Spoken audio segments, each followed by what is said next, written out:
예, 만나서 반갑습니다. 반갑습니다. 예, 광호 스님이라고 합니다.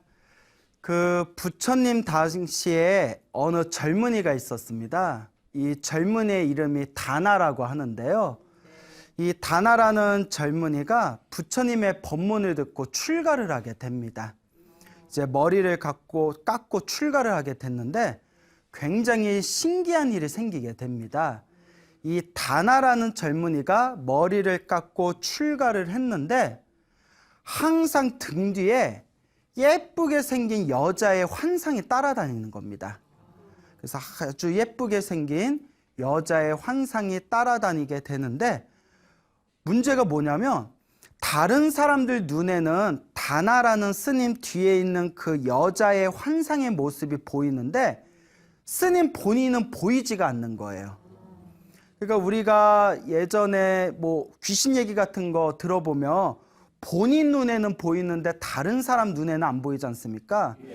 근데 이건 거꾸로 돼가지고 자기 눈에는 안 보이는데 남의 눈에만 보이는 겁니다. 그래서 이 다나라는 스님의 뒤에 그 여자, 예쁘게 생긴 여자의 환영이 따라다니다 보니까 스님은 본인은 보이지 않지만 다른 사람 눈엔 보이잖아요. 이게 큰 문제가 생기게 됩니다. 다른 사람들이 오해를 하는 거예요. 이제 환영이나 환상이라고 생각을 못하고 너무나 생생하니까 야, 젊은 스님 뒤에 뭔 저렇게 젊은 여자가 졸졸 따라다니냐, 저 스님의 여자친구인가 보다, 애인인가 보다, 오만 가지 이야기가 이제 일어나게 됩니다. 그래서 이 다나 스님께서 이 탁발을 가셔서 바리 때 밥을 받으시면 항상 2숟가락을 퍼주는 거예요. 한 숟가락은 신도가 이거는 스님 드세요 하고 떠드리고, 또 한 숟가락은 이건 스님 여자친구 주세요 하고 이렇게 떠주더랍니다. 약간 비꼬는 걸 수도 있겠죠. 그러다 보니까 이 다나 스님이 별명이 꾼다 다나라고 이름이 불려지게 됩니다. 꼰다라는 뜻은 여자를 잘 유혹한다라는 뜻이 되겠습니다. 그러니까 꾼다 다나 하면 여자를 잘 유혹하는 다나 스님이라는 약간 비꼬는 듯한 별명이 생기게 되는 거죠. 근데 문제는 스님에게 그런 별명은 굉장히 치명적이거든요. 그러니까 여자를 잘 꼬시는 스님이라는 거는 욕이지 않습니까? 그러니까 문제가 커지면서 다른 스님들 사이에서도 큰 분란이 일어납니다. 야, 저 꾼다 다나 스님 때문에 우리 이미지가 다 망쳐지게 되었다. 우리 이미지가 다 이제 무너지게 되었다. 그러니 저 꾼다 다나 스님을 이 절집에서 뭐 해야 되겠다? 예, 쫓아내야 되겠다. 쫓아내야 되겠다라는 이제 그런 이야기가 펼쳐지게 되면서, 그러면서 이제 이 비구 스님들이 당시 부처님의 아주 독실한 신도였던 파사익 왕을 찾아가게 됩니다. 그래서 이제 다른 책에는 이제 빠세나디라고도 불리우는데 이 파사익 왕을 찾아가 가지고 파사익 왕한테 스님, 저 꾼다다나 스님은 항상 여자를 등 뒤에다가 끌고 다닙니다. 저 꾼다다나 스님 때문에 다른 스님들에게도 큰 피해가 가고 부처님의 가르침에도 수많은 사람들의 오해를 사게 되었습니다. 그러니 그냥 두면 안 됩니다. 왕께서 처벌해 주십시오. 이제 이 파사이 왕이 분노가 생긴 거예요. 아니, 감히 부처님의 제자인 청정한 스님이 여자를 등 뒤에다 짊어지고 다녀? 안 되겠네 하고 이제 군사를 이끌고 가게 됩니다. 군사를 이끌고 꾼다다나 스님이 계시는 오두막을 포위합니다. 그러니까 왕이 이렇게 우르르 오니까 방 안에 있던 꾼다다나 스님이, 오두막에 있던 스님이 뭔 일인가 싶어서 딱 문을 열고 밖에 나와 보니까 왕이 군사들과 함께 온 거예요. 근데 이제 스님이, 꾼다다나 스님이 방 밖으로 딱 나오니까 등 뒤에 누가 있어요? 여자가 있는 거예요. 왕이 깜짝 놀라면서 설마 했는데 내 두 눈으로 목격하게 되었구나. 아, 저 안 되겠다. 내가 마땅히 처벌을 해야 되겠구나. 꾼다다나 스님은 그냥 왕이 왔으니까 다시 방으로 쏙 들어갔대요. 그래서 왕이 말에서 내려서 직접 꾼다다나 스님 방 안에 들어가 가지고 이렇게 여자가 어디에 있나 이렇게 살펴봅니다. 근데 아무리 그 조그만 방에서 아무리 찾아도 여자가 있어요, 없어요? 없겠죠. 그래서 아무리 찾아도 여자가 없으니까 희한하다. 침대 밑에까지 샅샅이 훑어봤는데도 없는 거예요. 그래서 꾼다다나 스님한테 왕이 물어봅니다. 여자는 어디에 숨겼습니까? 그 스님이 어이가 없어서 내가 미치고 팔짝 뛰겠습니다. 나는 한 번도 여자를 본 적이 없는데 자꾸 사람들이 내가 여자를 데리고 다닌다고 오해를 사고 있습니다. 그 스님 눈에는 안 보이는 거예요. 나는 여자 같은 걸 데리고 다닌 적이 없습니다. 그 왕이 너무 이상하다 해가지고 다시 왕이 스님을 모시고 방 밖으로 나옵니다. 방 밖으로 나오니까 여자가 또 있는 거예요. 그 왕이 깜짝 놀라서 스님 다시 안으로 들어가 보십시오. 또 방 안에 들어와서 찾아보니까 여자가 있어요, 없어요? 또 없는 거예요. 이걸 3번을 반복했답니다. 3번을 반복하고 나서야 왕이 이거는 뭔가 환영이고 환상이고 정말 꾼다다나 스님이 억울한 일을 당했구나 라고 왕이 완전히 오해가 풀립니다. 3번이나 반복해서 확인을 했잖아요. 그래서 이제 왕이 꾼다다나 스님에게 이렇게 이야기합니다. 스님이 이러니까, 스님 뒤에 이런 환상이 보이니까 사람들이 다들 스님을 손가락질하고 오해하고 탁발을 나가도 공양을 못 받는 거지 않습니까? 근데 스님, 저는 이제 스님이 무언가 오해가 있다는 걸 알았으니까 이제부터 탁발하실 때 다른 마을에 가지 마시고 누구한테 찾아와라? 왕인 나한테 바로 찾아와라 라고 이야기를 했답니다. 그러니까 다른 곳에 가면 오해를 받으니까 나한테 찾아와라. 그러니까 그 말을 듣고 이제 스님이, 꾼다다나 스님이 왕에게 이제 감사를 표하게 되죠. 그러니까 꾼다다나 스님을 내쫓으려고 했던 다른 스님들이 난리가 난 거예요. 이 어리석은 왕이 꾼다다나를 좀 처벌하라고 그렇게 부탁을 했더니 오히려 꾼다다나 스님에게 오히려 속임을 당했구나. 이렇게 이제 오해를 계속 하는 겁니다. 그래서 이제 꾼다다나 스님이 이제 스님들 많은 이 사원에 있을 때 다른 스님들이, 수많은 스님들이 꾼다다나 스님을 또 막 비방을 하는 거예요. 그러면 스님들 눈에서도 뒤에 자꾸 뭐가 보여요? 여자가 보이잖아요. 그러니까 막 자꾸 손가락질을 하고 욕을 하고 비방을 하니까 꾼다다나 스님도 참다 열받아가지고 같이 거친 말로 말싸움을 하게 되었다고 합니다. 네가 잘났네, 뭐 내가 못났네, 뭐 어쩌고저쩌고 해서 막 그냥 막 싸웠나 봐요. 시끌시끌해지니까 이 다른 스님들께서 화를 견디지 못해서 부처님께 찾아가서 부처님께 하나하나 고자질을 하게 됩니다. 거룩하신 세존이시여, 지금 저 꾼다다나 스님이 등 뒤에 여자를 하나 짊어지고 다니는데 하면서 그동안 있었던 일들을 그대로 자초지종을 고자질하니까 부처님께서 꾼다다나 스님과 다른 모든 스님들을 모이게 한 뒤에 다음과 같이 이야기하십니다. 그렇게 말하지 말아라. 꾼다다나가 이와 같은 등 뒤에 여자를 항상 짊어지고 다니는 이런 현상이 일어나는 것은 모두 꾼다다나가 머나먼 과거 전생에 자기가 지었던 업보이기 때문이다. 그 업보 때문에 이런 일이 생기는 것이다. 그러니까 다른 스님들도 막 의아해하는 거예요. 그러면서 이제 이 비구 스님들이 부처님께 질문을 던집니다. 세존이시여, 꾼다다나는 과거 전생에 어떤 업보를 지었기 때문에 등 뒤에 여자가 항상 따라다니는 이런 현상이 일어나는 겁니까? 그러니까 우리가 들어도 궁금하잖아요. 도대체 어떤 일이 있었기 때문입니까?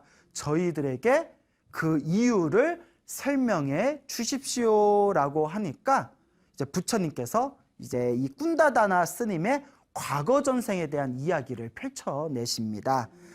머나먼 과거 전생에 가섭 부처님 시대 때, 어느 부처님? 가섭 부처님. 석가모니 부처님 이전에 계셨던 부처님이 가섭 부처님이세요. 뭐 미래에 오실 부처님은 미륵 부처님, 그리고 과거에 오셨던 부처님은 가섭 부처님.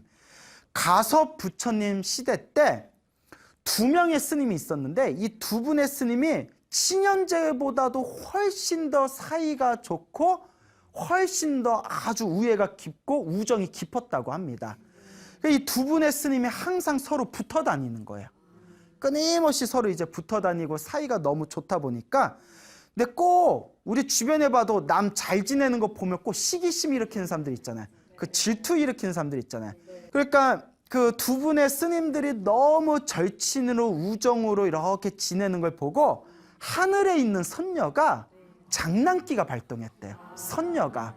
그래서 맨날 저 스님 둘은 항상 붙어 다니는데 그 우정이 얼마나 깊은지 한번 시험해 봐야겠다.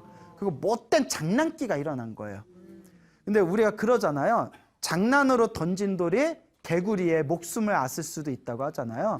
장난도 못된 장난이 있잖아요. 그래서 선녀가 그 스님들 사이를 한번 갈라놓아 보려고, 그러니까 순수하게 하나의 장난기였겠죠.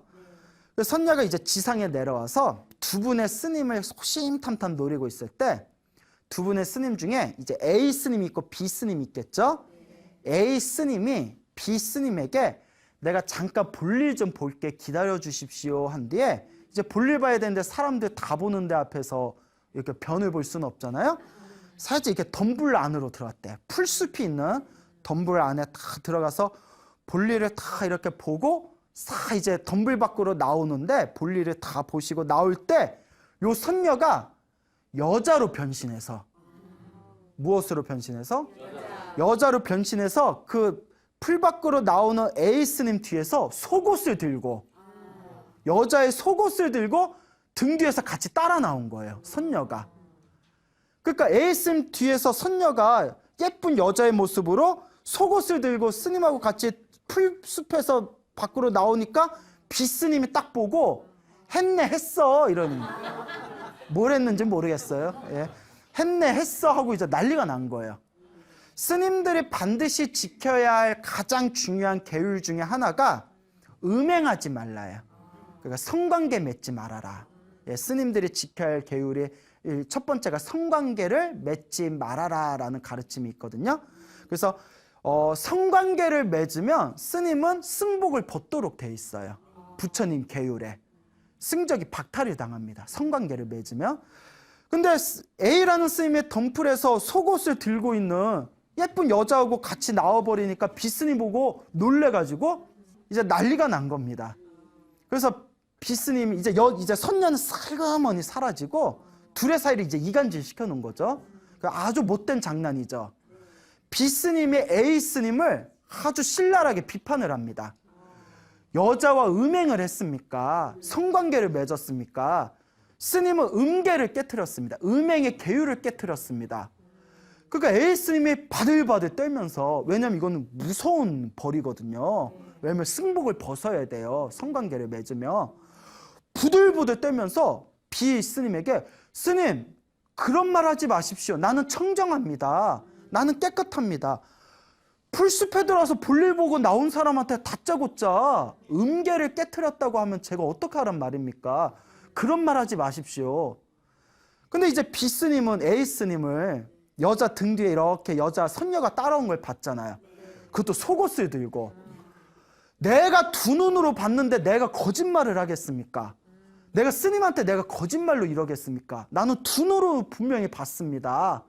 이거는 그냥 넘어갈 수 없는 겁니다 하고 이제 대판 싸움이 나게 됩니다. 근데 사실 못된 짓은 누가 못된 짓을 한 거예요? 선녀가 못된 짓 한 거죠.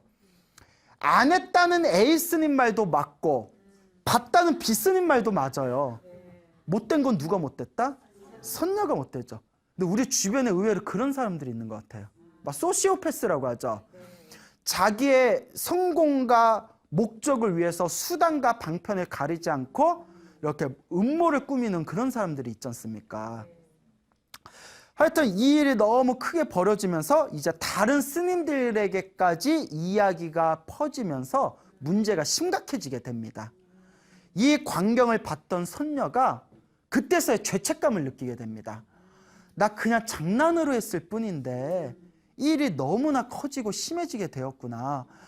내가 이걸 어떻게 하면 좋지 하다가 결국 선녀가 A와 B 스님 두 명의 스님 앞에 몸을 드러내게 됩니다. 그리고 정중하게 인사를 한 뒤에 두 분 스님들이요, 너무나 죄송하고 잘못했습니다. 제가 장난치려고 그런 겁니다. 이 A 스님은 볼일을 보셨을 뿐이고 등 뒤에 제가 몰래 따라다녔을 뿐이고 우리 둘 사이는 아무 관계도 아닙니다. 그냥 장난친 겁니다. 죄송합니다 하고 사죄를 하니까 그때서야 그 두 명의 스님의 오해가 완전히 풀리게 됩니다. 그렇지만 여러분은 그거 아시죠? 대판 크게 오해가 심하게 싸우고 난 뒤에는 다시 친해져도 좀 서먹해지잖아요. 그때 안 좋은 감정들이. 특히 어릴 때에는 대판 싸워도 비가 온 뒤에 굳어진다고 하지만 어른이 돼서 대판 싸우면 자존심에 아주 깊은 골이 남았기 때문에 어른이 되었을수록 싸우고 나면 다시 예전처럼 친해지기가 힘들다고 합니다. 실제로 그렇죠? 그 두 분 스님들은 그 깊었던 우정에 금이 가게 생기게 됩니다. 그래서 친해지긴 친해졌지만 옛날보다는 관계가 소원해졌대요. 자, 이와 같은 A라는 스님과 B라는 스님과 이 선녀와의 이 이야기가 머나먼 과거 전생에 가섭부처님 시대 때 이런 일이 생기게 되었고, 그리고 이 두 분의 스님은 세상을 떠나실 때 언젠간 이제 사람도 죽지 않습니까? 이 두 분의 스님이 세상을 떠나실 때 살아생전에 수행을 많이 한 공덕으로 그 선업의 힘으로 좋은 곳에 태어나셨대요. 좋은 곳에, 두 분의 스님들은 좋은 곳에 태어나셨지만 둘 사이를 이간질하였던 그 선녀는 죽은 뒤에 지옥에 떨어졌답니다.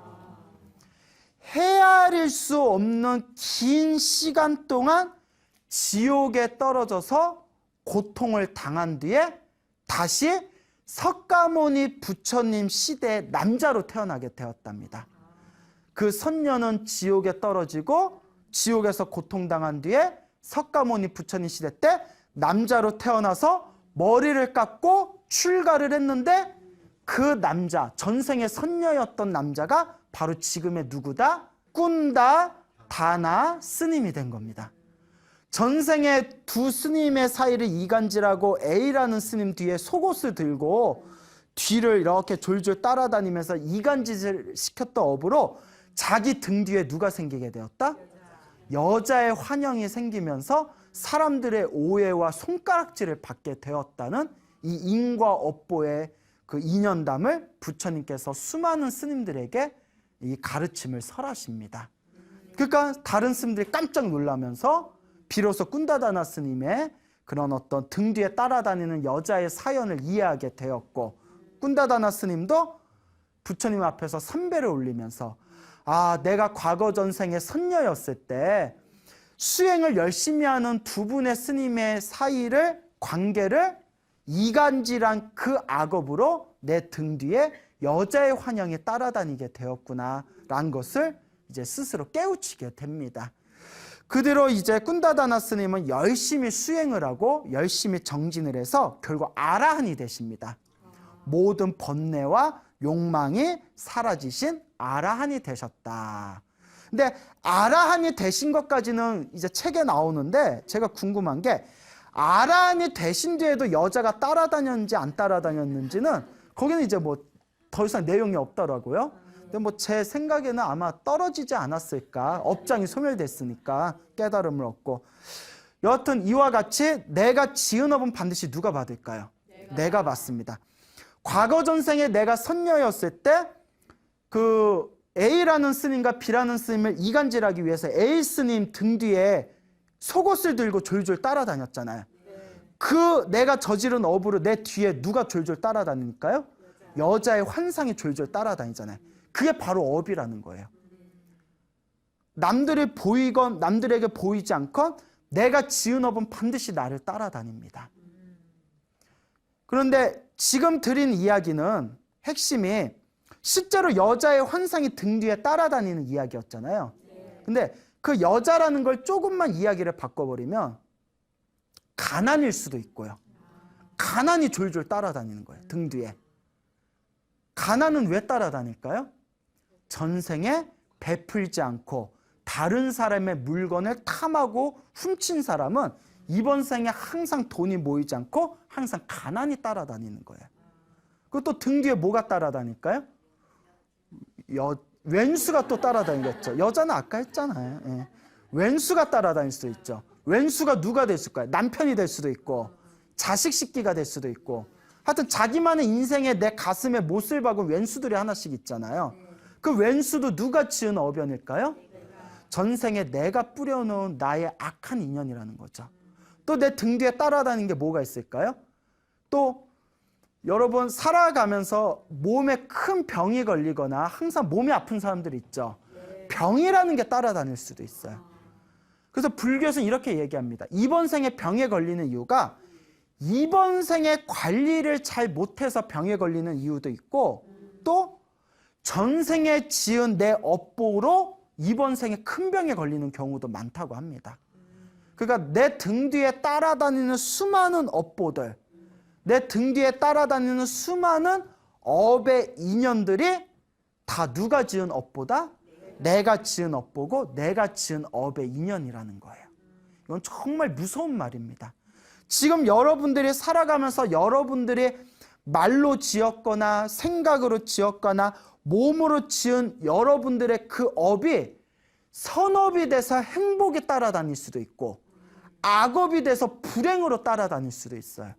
과연 나는 살아오면서 내 삶의 흔적에 내 등 뒤에 행복이 따라다녔나 불행이 따라다녔나 나의 등 뒤에는 선업이 있나 악업이 더 많은가 스스로를 항상 냉철하게 바라보셔야 됩니다.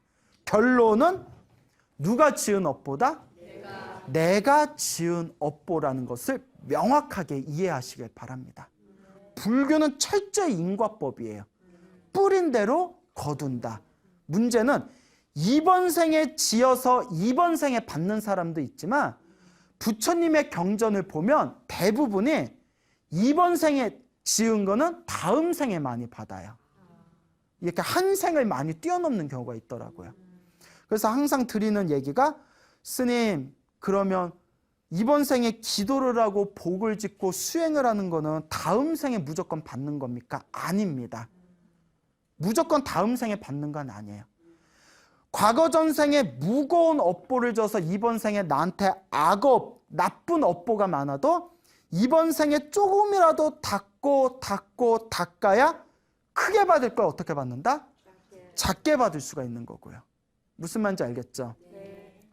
이번 생에 내가 받아야 할 복이 10이라면 이번 생에 내가 받아야 할 복이 10이라면 수행하고 닦고 수행하면서 복을 짓고 선업을 짓고 공덕을 쌓아야 이번 생에 내가 받아야 할 복 10을 2배로 3배로 늘릴 수가 있어요. 이번 생에 내가 복 짓는 게 꼭 다음 생에 넘어가는 건 아닙니다. 다만 이번 생에 지은 가장 큰 영향력은 다음 생에 많이 받더라 라는 걸 말씀드리고 싶을 뿐이에요. 그래서 이번 생에 지어서 이번 생에 받는 것도 있고 다음 생에 지어서 다음 생에 더 많이 받는 게 있지만 결론은 반드시 이번 생에 받건 다음 생에 받건 다다음 생에 받건 내가 지은 업은 반드시 누가 받는다? 언제라도 내가 받을 수밖에 없다라는 걸 명확하게 이해하시기 바랍니다. 여러분들이 살아가면서 일이 잘 풀리고 술술 풀리고 행복하게 살아간다면 아유 내가 그래도 전생에 복을 좀 많이 지었나 보구나. 여러분들 살아가면서 자꾸 힘들고 괴롭고 막힘이 있으면 아 내가 전생에 되게 박복하게 살았나 보구나. 그렇기 때문에 내가 지은 업을 내가 잘 풀어나가려면 결국 그 내가 지은 업을 푸는 가장 중요한 마스터 키는 누가 지니고 있다? 그러니 끊임없이 이번 생에 수행하고 정진하고 복을 짓고 선업을 쌓고 공덕을 지어나가야 됩니다. 알겠죠? 네. 자, 부처님 당시에 있었던 일입니다. 어느 스님이 계셨는데 이 스님은 신기한 능력이 있어요. 하루에 부처님 당시에 스님들은 하루에 한 끼 점심만 드셨는데 하루에 한 끼 마을에 가서 탁발을 하러 마을을 갈 때 이 스님이 요새 날씨가 더워서 내가 몸에 힘이 너무 빠진다. 좀 기름지고 맛있는 음식을 먹고 싶다. 라고 생각하고 탁발을 가면 딱 자기가 먹고 싶은 걸 신도들이 다 준비하고 있는 거예요. 아무한테도 얘기를 안 했는데. 그리고 또 어느 날 탁발을 갈 때 오늘은 소화가 잘 되는 좀 이렇게 깨끗하고 소화 잘 되는 야채나 채소 음식을 먹고 싶다 하면 아무한테도 얘기 안 하고 그냥 생각만 했을 뿐인데 마을에 딱 들어가면 신도들이 스님이 정말 먹고 싶었던 음식들을 미리 딱 준비해 놓고 기다리고 있는 거예요. 그래서 신도들한테 질문을 던집니다. 시주님, 신도님, 오늘은 왜 이런 음식을 준비했습니까? 자기가 너무 먹고 싶었던 음식인데 왜 이걸 준비했습니까? 하니까 모르겠어요. 괜히 오늘은 이걸 요리하고 싶었어요. 또 막 자기가 먹고 싶었던 소화가 잘 되는 뭐 죽이라든가 야채 요리가 나왔을 때 또 신도분들에게 신도님들 오늘은 왜 이걸 준비했습니까? 스님 저희도 모르겠습니다. 오늘은 이상하게 요 야채 요리를 하고 싶었습니다. 평생 승려로 살아가면서 흉년이든 풍년이든 다른 스님들은 흉년이 들어서 탁발을 못 얻고 이틀씩 3일씩 배를 골무면서 그렇게 이제 굶어야 되는 때에도 이 스님만큼은 풍년이든 흉년이든 탁발을 나갈 때마다 바리떼 음식이 줄지를 않았대요. 이 정도면 정말 신비한 능력이죠. 자, 그래가지고 손만 대면 황금으로 변하듯이 모든 자기가 원하는 음식은 그냥 의식주는 아무런 막힘이 없이 먹고 싶은 걸 술술 얻는 스님이 있었습니다. 스님들이 너무나 놀랍고 신기해서 부처님께 찾아갑니다. 그 스님에 대해서 이야기를 합니다. 거룩하신 세존이시여, 이 스님은 풍년이든 흉년이든 항상 원하는 음식을 듬뿍 얻습니다. 한 번도 실패한 적이 없습니다. 그 비법이 무엇입니까? 그 부처님께서 다음과 같이 이야기합니다. 이것도 다 누가 지은 복이다? 자기가 지은 복을 자기가 받고 있는 것이다. 그러면서 부처님께서 이와 같이 얘기합니다.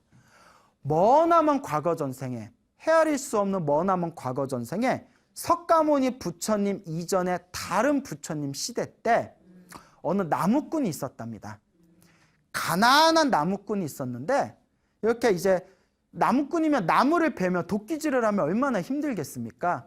그래서 나무에 이제 막 도끼질을 하면서 힘들게 땀을 흘리면서 그렇게 일을 하고 난 뒤에 온몸에 완전히 탈진이 돼가지고 배가 고파서 집에서 싸온 이렇게 한 주먹의 그 주먹밥을 먹으려고 했답니다. 주먹밥을 막 먹으려고 했는데 그때 때마침 탁발을 하려고 길을 나선 어느 스님을 딱 만나 뵙게 됩니다. 근데 이 스님이 또 하필이면 아라한이셨어요. 모든 번뇌와 욕망이 사라지신 아라한 스님이셨어요. 물론 이 나무꾼은 아라한인지 그냥 평범한 스님인지는 몰랐겠죠. 그 스님하고 눈이 딱 마주쳤는데 먹을 때 딱 눈이 마주쳤는데 보니까 바리떼가 텅 비어 있는 거예요. 그때 나무꾼이 이 스님께서 마을에 가셨는데 탑발을 못 얻으셨구나. 아이고 오늘 굶으셔야 되겠네 하고 생각하는데 눈이 딱 마주치니까 괜히 미안한 거예요. 자기가 사람이 착한 거죠. 자기 너무 배가 고픈데 그 나무 깎고 나서 얼마나 배가 고팠겠어요. 이거 드릴까 말까. 우리 입장에서는 주먹밥이 귀한 게 아니잖아요. 근데 나도 한 끼 식사거든요. 너무 배가 고프니까. 그러다가 문득 나무꾼이 이런 생각을 합니다. 이게 굉장히 중요한 거예요. 여러분, 복 짓는 것도, 복을 지을 수 있는 기회가 생기는 것도 복이 있어야 돼요. 저는 이 이야기를 굉장히 좋아합니다. 왜냐? 복 없는 사람은 복 지을 기회도 없어요. 내가 복을 짓고 싶어도 기회가 없다니까요. 기회가 안 생겨요. 복 지을 수 있는 기회가 생기는 것도 내가 뭐가 있어야 된다? 복이 있어야 된다. 물론 기회가 생겼을 때 선택은 누가 할까요? 본인이 하는 거죠. 주먹밥을 보고 스님의 빈 바리떼를 보면서 고민에 빠집니다. 그래서 이런 생각이 듭니다. 내가 이렇게 가난한 나무꾼으로 태어나서 평생 하루 동안 아무리 힘들게 일해도 이 주먹밥 이 한 덩어리도 겨우 먹을까 말까다. 내가 이렇게 힘들고 괴롭게 사는 거는 전생에 무엇을 안 지었기 때문이다? 복을 안 지었기 때문이다. 이번 생에도 내가 복을 짓지 않으면 나는 다음 생에도 또 이렇게 가난하고 힘들게 살아야 된다. 그러니 이 한 끼 주먹밥을 누구에게 올리자? 스님에게 올리자. 하필이면 또 그 스님이 또 그냥 평범한 스님이 아니라 누구셨어요? 아라한.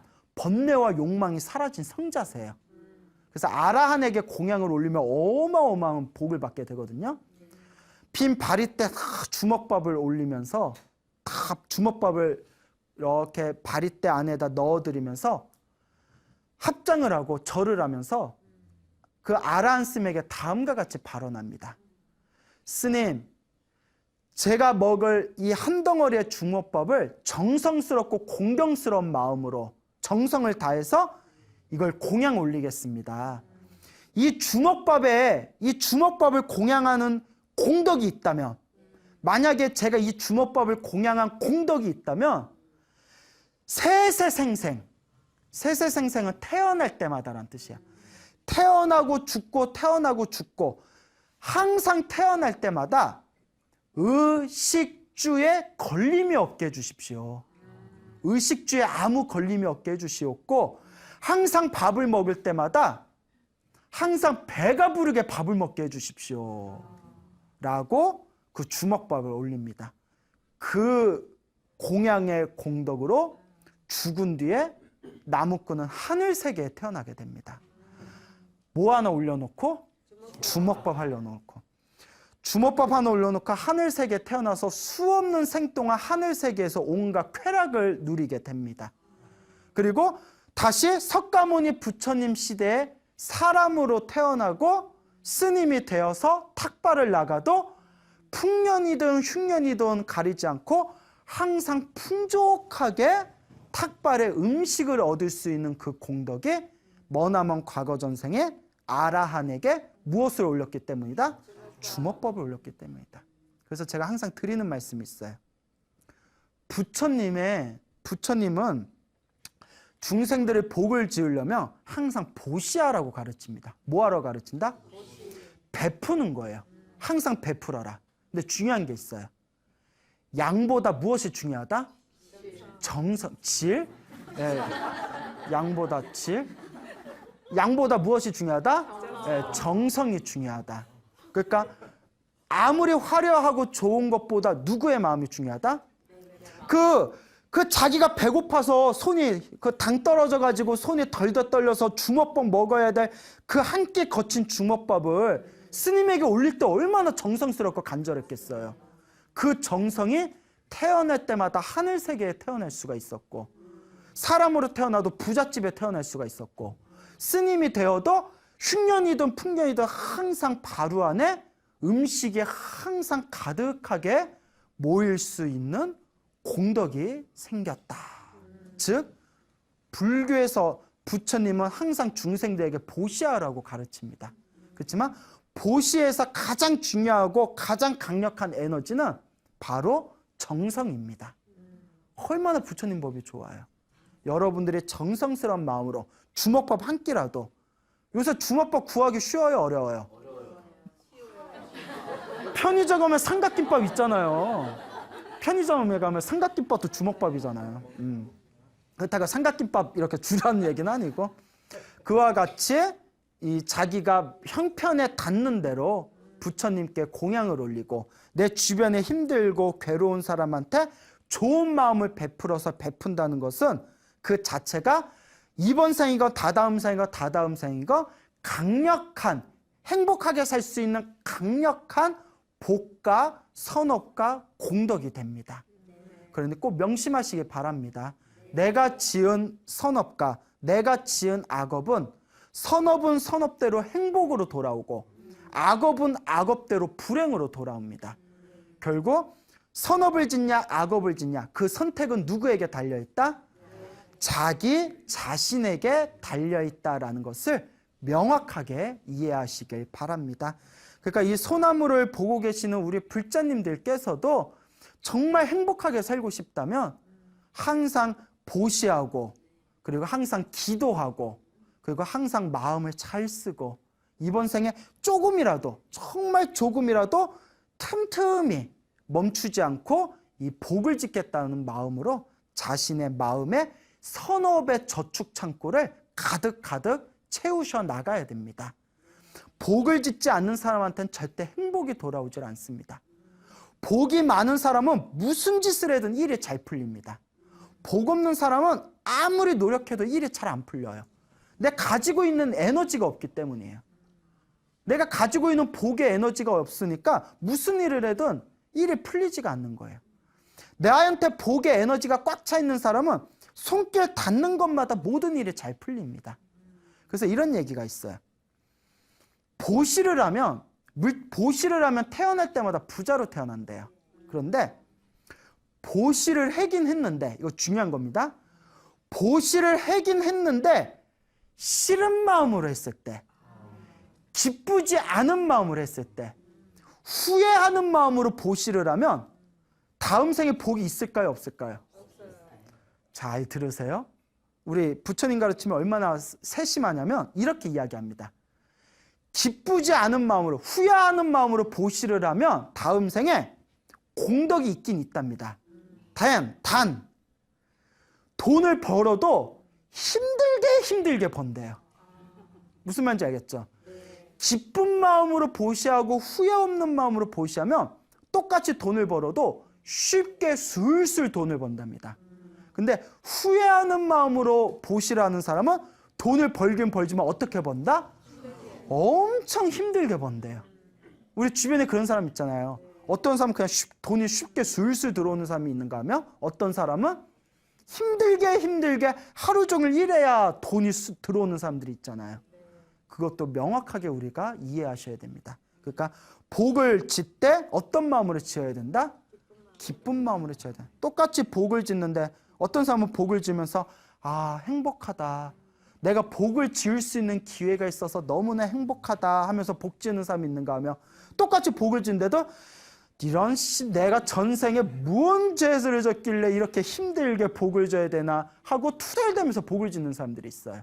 이런 된장 막 이러면서 그럼 똑같이 복을 지어도 그런 안 좋은 마음으로 복을 지으면 다음 생에 복을 받을 때 그만큼 복을 받는 에너지가 약하거나 혹은 술술 잘 들어오질 않게 됩니다. 그래서 저도 평소에 제가 형편이 될 때마다 스님들이나 어디 사찰이나 주변에 이렇게 조금씩 형편이 닿는 만큼 저도 꾸준히 이렇게 보시를 하거든요. 그러면 저도 복을 지어야 되니까. 항상 제가 보시하거나 복을 지을 때 항상 제가 하는 주문이 있어요.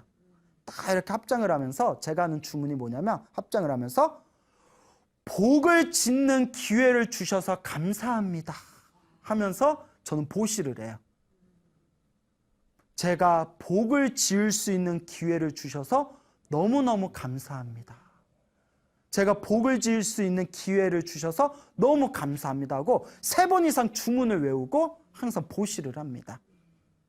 그래서 여러분들도 기쁜 마음으로, 어차피 복 지으면 다 누구한테 돌아온다? 다 나한테 돌아온다. 우리 소나무가 지금 3년이 넘어서 거의 4년 차로 접어들고 있어요. 어엿하게 장수 프로그램입니다. 그리고 모든 프로그램이 다 좋지만 우리 소나무도 프로그램이 계속 진행되면서 3년, 4년 동안 항상 인기가 최상위권에 있어요. 그래서 곰곰이 생각해 본 게 이게 내가 잘나서 그런 게 아니라 소나무 프로그램을 진행하면서 제가 알게 모르게 저도 복을 많이 지었거든요.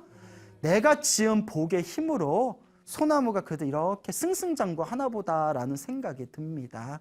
항상 복 짓는 마음을 가지시기 바랍니다. 이 소나무를 보시는 우리 불자님들께서도 그냥 이 프로그램을 듣고 이야기 재밌네 라고만 생각하지 마시고 또 귀로 듣고 맞아, 사람은 착하게 살아야 돼 라고 머리로만 생각하지 마시고 100원이라도 좋으니까 1000원이라도 좋으니까 5,000원, 10,000원이라도 좋으니까 자기 형편에 닿는 거 좋은 곳에 베푸는 마음으로 복을 짓는 마음으로 보시하시고 그리고 보시하면서 기도하시고 그리고 기도하면서 내 주변에서 그러니까 자꾸 깨끗하고 맑은 마음을 일으키신다면 1년 지나고 2년 지나고 3년 지나고 10년 지나면서 자꾸 나의 운명이 바뀌시게 될 겁니다.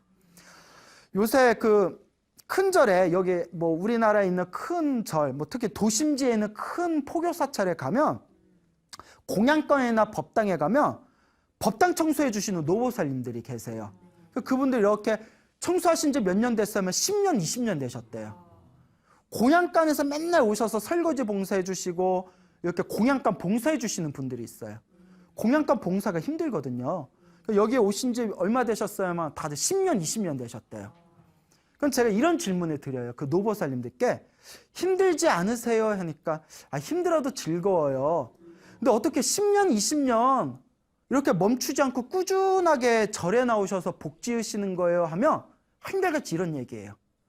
스님, 절에 나와서 꾸준하게 제가 몸으로 봉사하고 부처님한테 공덕 지으려고 복 지으려고 자꾸 절에 와서 봉사했더니 알게 모르게 집안일이 다 잘 풀렸어요 하시더라고요. 그 맛에 절에 나오시는 거예요. 처음에는 효과가 없는 것 같지만 1년 지나고 2년 지나고 10년 지나서 뒤돌아보면 절에서 봉사하면서 집안일이 너무 잘 풀렸다는 거예요.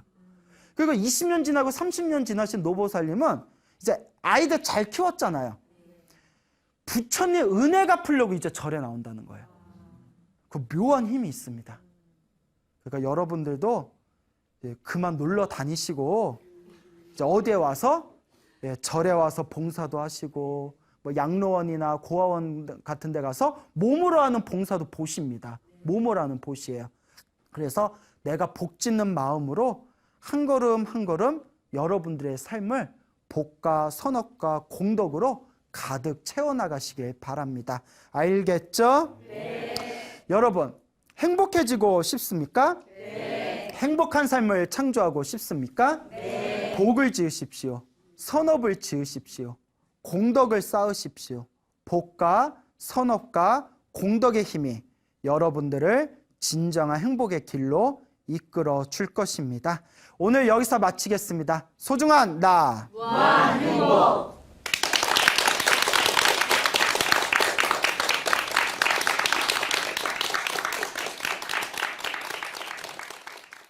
아야.